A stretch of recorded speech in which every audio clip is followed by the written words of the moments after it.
তার বোলিংয়ের ভ্যারিয়েশন আসলে অনেক, মানে 5-6টা রকমের বল করতে পারেন। ইন্ডিয়া পাকিস্তান ম্যাচ বরাবরই ইতিহাসের জন্ম দেয়, সেখান থেকে আসলে তারকারাও উঠে আসে। সো এই ম্যাচটাতে আপনি আসলে সেই তারকা যদি আমি ইন্ডিভিজুয়াল করতে বলি, কাকে বলবেন? উসমান খানের বোলিংটা দেখলে এমনিতে মজাই লাগে, কারণ বলটা ছাড়া ঠিক রিলিজের আগ মুহূর্তে একটা পজ নেন এবং পজটা বেশ লম্বা পজ, এবং এটা তাকে অনেকখানি অ্যাডভান্টেজ দেয়।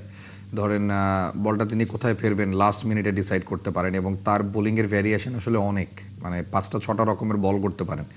সো একে তো বোলিং ভেরিয়েশন অনেক রয়েছে, এবং তার যে এই পজটার কারণে ব্যাটারদের বুঝতেও সমস্যা হয়। রবিচন্দ্রন অশ্বিন একটা রিসেন্ট কমেন্ট করেছেন যে আসলে তার এই বোলিংয়ের কারণে ব্যাটারদের মুভ করার মানে ক্ষমতাটা যেন থাকে, মানে বলটা ছাড়ার আগ মুহূর্তে ব্যাটার যেন মুভ করতে পারে, কারণ যদি বোলার এরকম একটা পজ নিতে পারে তাহলে ব্যাটারও একটা অ্যাডভান্টেজ থাকা উচিত। ভেরি ডিফিকাল্ট, মানে অ্যাট দ্য লাস্ট মিনিট যখন তিনি এরকম, ইনফ্যাক্ট আইএল টি20 ফাইনালে সাকিব আল হাসান যখন খেলছিলেন এমআই এর হয়ে, ওই সময়ও দেখেছি যে উসমান তারিক তার এগেনস্টে ছিল এবং সাকিবও বেশ ঝামেলায় পড়েছিলেন তাকে খেলতে গিয়ে, ভুগতে পেরেছে তাকে। সো ভেরি ডিফিকাল্ট একটা বোলার, ভেরি ক্রিটিক্যাল একটা বোলার, এবং এই ধরনের বোলারের এগেনস্টে আমার মনে হয় যে যেটা শুনছিলাম রিপোর্টে, আলাদা স্ট্র্যাটেজি আসলে লাগবেই আপনার।